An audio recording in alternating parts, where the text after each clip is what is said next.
세계 테마여행 시리즈 41편 산이 바다를 품은 나라 몬테네그로에서 한 달 살아보기. 안녕하세요. 한 달 살기 좋은 곳 시리즈입니다. 지난 40편에서는 북마케도니아 이야기를 했죠. 오흐리드 호수 앞에 앉아서 아무것도 안 했는데 이상하게 충분했던 그 시간 기억하시는 분들 계실 겁니다. 그런데 오늘은 거기서 조금 더 이동합니다. 바다가 있습니다. 그냥 바다가 아닙니다. 산 사이로 들어온 바다. 그 끝에 중세 성벽 도시가 있는 나라. 오늘 이야기는 몬테네그로입니다. 처음 들어보시는 분들도 있을 겁니다. 아직은 그렇게 유명하지 않은 나라입니다. 그래서 지금이 딱 좋습니다. 그리고 시작 전에 한 가지 먼저 말씀드릴게요. 오늘 영상에서 소개하는 모든 물가와 비용은 2025년 기준으로 조사한 내용입니다. 환율과 시기에 따라 변동될 수 있으니 여행 전 꼭 다시 한번 확인해 보시기 바랍니다. 몬테네그로란 어떤 나라인가? 이 나라를 한마디로 표현하면 이렇습니다. 영화 속 풍경이 실제로 있는 나라. 발칸반도 서쪽 아드리아해를 끼고 있는 작은 나라입니다. 크로아티아, 세르비아, 알바니아, 코소보, 보스니아와 국경을 맞대고 있습니다. 인구는 약 62만 명. 면적은 우리나라 경기도보다 조금 작습니다. 그런데 그 안에 다 있습니다. 바다가 있고 산이 있고 중세 성벽 도시가 있고 피오르처럼 깊게 들어온 만이 있습니다. 수도는 포드고리차입니다. 그런데 솔직히 말씀드리면 여행자들에게 더 인상 깊은 도시는 따로 있습니다. 바로 코토르. 코토르만은 유럽에서 가장 아름다운 만 중 하나로 꼽힙니다. 산과 바다가 동시에 보이고 중세 성벽이 그 위로 올라가 있습니다. 처음 보는 사람들이 하는 말이 다 비슷합니다. 여기 진짜 유럽 영화 세트장 아니야? 그 말이 과장이 아닙니다. 그리고 또 하나, 부드바. 아드리아해 바다를 끼고 있는 해변 도시입니다. 코토르보다 조금 더 활기차고 여름엔 유럽 각지에서 사람들이 몰려오는 곳입니다. 이 두 도시를 중심으로 한 달을 보낸다면 아마 충분합니다. 아니, 남을 수도 있습니다. 어떻게 가야 할까? 비자와 비행기 이야기. 먼저 비자 이야기. 좋은 소식입니다. 한국인은 몬테네그로에 비자 없이 입국할 수 있습니다. 30일 무비자 체류가 가능합니다. 한 달 살기 딱 맞습니다. 다만 여기서 주의할 점이 있습니다. 몬테네그로는 EU 회원국이 아닙니다. 쉥겐 협정에도 가입되어 있지 않습니다. 그래서 유럽 다른 나라와 묶어서 일정을 계획하시는 분들은 쉥겐 지역 체류 기간과 몬테네그로 체류 기간이 별개로 개선된다는 점 꼭 기억해 두세요. 여권 유효 기간도 확인하세요. 체류 예정 기간 이후로 최소 3개월 이상 남아 있어야 합니다. 한 달 살기라면 여권에 4개월 이상 남아 있어야 한다는 뜻입니다. 이제 비행기 이야기입니다. 몬테네그로도 한국에서 직항이 없습니다. 반드시 유럽 어딘가를 경유해야 합니다. 가장 많이 이용하는 루트는 세 가지입니다. 첫 번째는 터키항공 이스탄불 경유. 인천에서 이스탄불까지 약 11시간에서 12시간. 이스탄불에서 포드고리차까지 약 2시간 30분. 환승 대기 포함 총 약 17에서 20시간. 가장 많이 이용되는 루트입니다. 두 번째는 루프트한자 프랑크푸르트 경유. 인천에서 프랑크푸르트까지 약 12시간. 프랑크푸르트에서 포드고리차까지 약 2시간. 환승 포함 총 약 17에서 21시간입니다. 세 번째는 카타르 항공 도하 경유. 인천에서 도하까지 약 10시간. 도하에서 포드고리차까지 약 4시간. 환승 포함 총 약 18에서 21시간 수준입니다. 왕복 항공권 가격은 시기에 따라 다르지만 평균 100만원에서 160만원 수준입니다. 성수기인 여름에는 더 올라갈 수 있으니 최소 2-3개월 전에 미리 예약하는 걸 추천합니다. 도착공항은 포드고리차 국제공항이 주로 이용됩니다. 티바트 공항도 있는데 코토르나 부드바 쪽으로 바로 가시는 분에게는 티바트 공항이 훨씬 가깝고 편합니다. 한 가지 더, 발칸 여행 루트 안에서 몬테네그로를 넣는 경우도 많습니다. 크로아티아 두브로브니크에서 버스로 코토르까지 약 2시간 30분에서 3시간 거리라 두브로브니크, 몬테네그로 루트로 연결하는 여행자도 많습니다. 북마케도니아에서 버스로 올라오는 루트도 가능합니다. 현실적으로 가능한가? 물가와 비용 이야기. 이제 핵심 부분입니다. 유럽인데 얼마면 한 달을 살 수 있을까요? 결론부터 드리면 몬테네그로는 서유럽보다 확실히 저렴합니다. 그런데 예전처럼 엄청 싸다는 느낌은 아닙니다. 특히 여름 성수기 해안 도시는 숙소 가격이 꽤 올라갑니다. 다만 프랑스나 이탈리아, 스위스와 비교하면 체감 차이는 분명히 있습니다. 몬테네그로는 유로를 사용합니다. EU 회원국은 아니지만 자국 화폐 대신 유로를 쓰고 있습니다. 환율 계산이 따로 필요 없어서 편리합니다. 항목별로 뜯어보겠습니다. 숙소, 코토르나 부두바 기준으로 에어비앤비 장기 숙박 원룸 아파트는 비수기 기준 월 60만원에서 100만원 수준입니다. 성수기에는 2배 가까이 뛰는 경우도 있습니다. 그래서 한 달 살기를 계획한다면 봄이나 가을이 훨씬 유리합니다. 날씨도 좋고 사람도 덜하고 숙소 가격도 합리적입니다. 부엌이 있는 아파트를 구하면 식비도 크게 줄일 수 있습니다.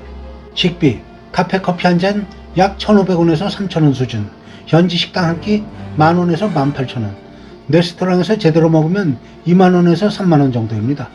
발칸 지역 특유의 베이커리 문화 덕분에 아침은 빵집에서 저렴하게 해결할 수 있습니다. 전통 빵인 브렉 한 조각이 1,000원 안팎, 그리고 아드리아에서 올라온 신선한 해산물, 생선구이나 문어 샐러드가 이 나라에서 먹으면 달라집니다. 마트 물가는 한국과 비슷하거나 조금 저렴한 수준입니다. 요리를 겸하면 식비를 상당히 줄일 수 있습니다.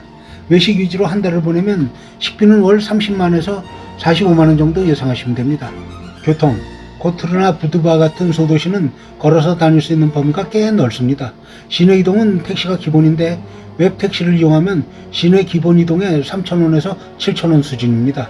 도시간 이동은 버스가 잘 되어 있습니다. 코토르에서 부두바까지 약 40분, 버스 요금 2,000원에서 4,000원 수준입니다. 한 달 교통비로 5만에서 10만원이면 충분한 경우가 많습니다. 렌터카를 이용하면 내륙 산악지역까지 자유롭게 다닐 수 있습니다. 다만 산길과 구분도로가 많으니 운전 시 주의가 필요합니다.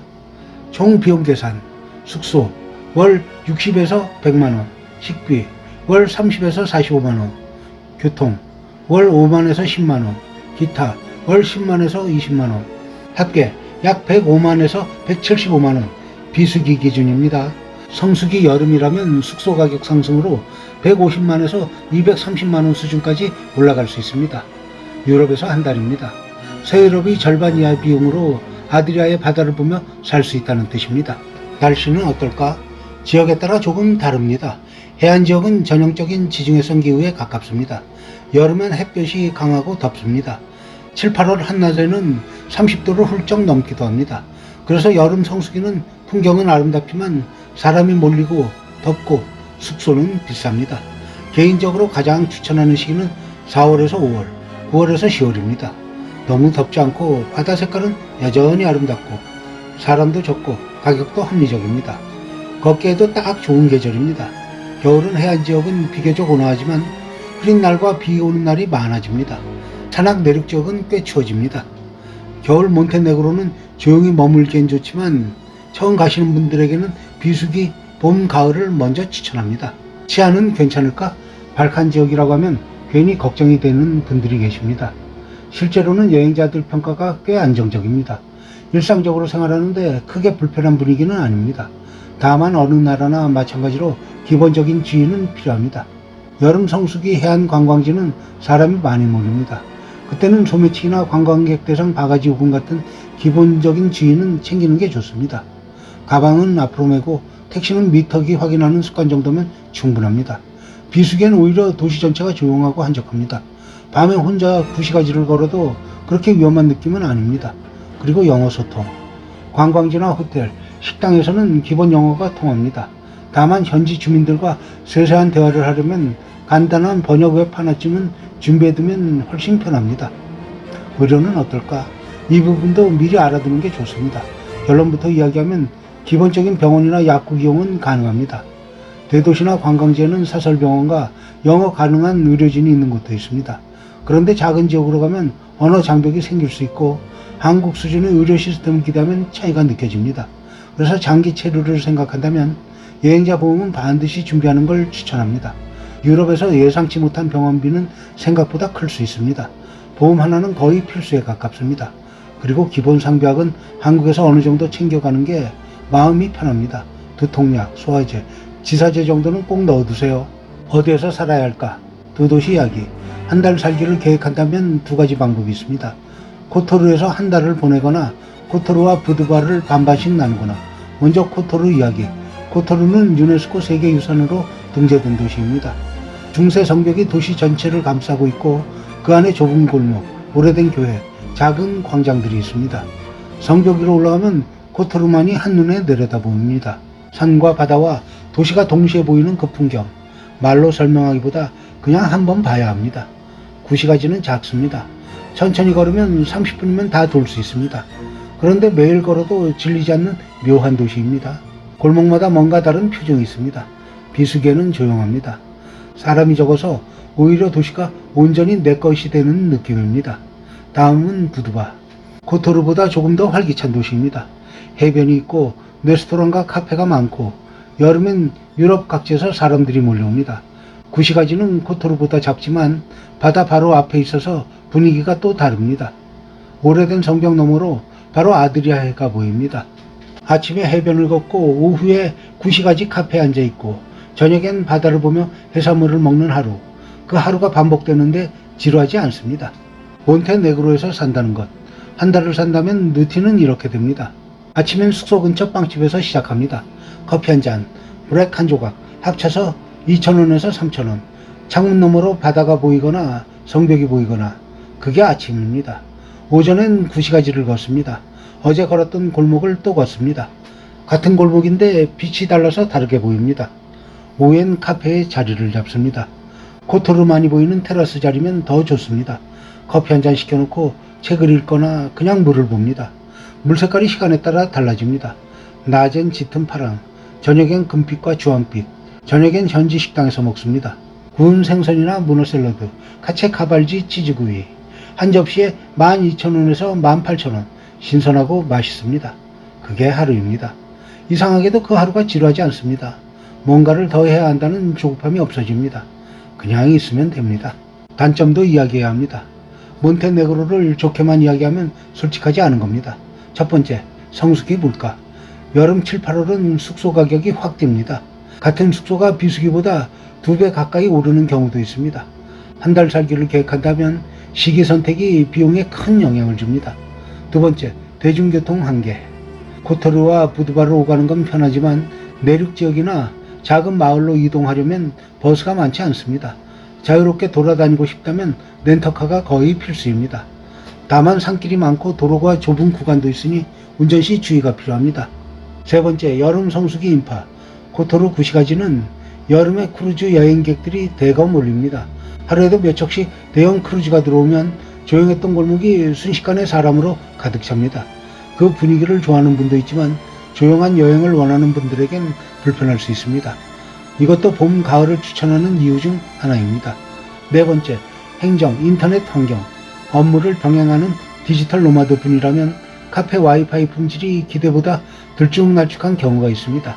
숙소도 미리 인터넷 환경을 확인하고 예약하는 걸 추천합니다. 이런 분들께 추천합니다.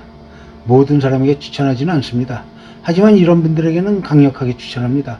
바다를 보며 느리게 쉬고 싶은 분, 화려한 대도시보다 작은 도시 일상을 원하는 분, 서유럽은 부담스럽고 그렇다고 퀄리티를 포기하고 싶지 않은 분, 발칸 여러 나라를 묶어서 여행하고 싶은 분, 몬테네그로는 그런 곳입니다. 한 달을 살고 나면 이런 변화가 생깁니다. 코토르 성벽 위에서 내려다보던 그 풍경이 자꾸 떠오릅니다. 산과 바다가 한 화면 안에 들어오던 그 순간, 부두바 카페 테라스에서 아무것도 안 하고 바다를 보던 그 오후도요. 아무것도 안 했는데 이상하게 충분했던 그 시간. 북마케도니아가 생각이 느려지는 공간이었다면 몬테네그로는 눈이 쉬어가는 공간입니다. 너무 예쁜 게 계속 보이는데 그게 피곤하지 않고 오히려 편안합니다. 한 달을 살고 나면 이런 생각이 들 겁니다. 이렇게 아름다운데 왜 사람들이 아직 모를까? 그리고 조용히 혼자 알고 있는 게 좋아집니다. 마무리. 오늘 이야기는 여기까지입니다. 아직은 서유럽처럼 완전히 상업화되지 않은 나라, 바다와 산과 중세 도시가 한자리에 있는 나라, 유럽이지만 아직은 여유롭게 한 달을 살 수 있는 나라, 몬테네그로는 그런 곳이었습니다. 다음 42편에서는 이 발칸 여행을 조금 다른 방향으로 틀겠습니다. 더 북쪽으로 또 다른 나라 이야기로 찾아오겠습니다. 오늘도 시청해주셔서 감사합니다. 좋아요와 구독은 다음 편을 만드는 힘이 됩니다.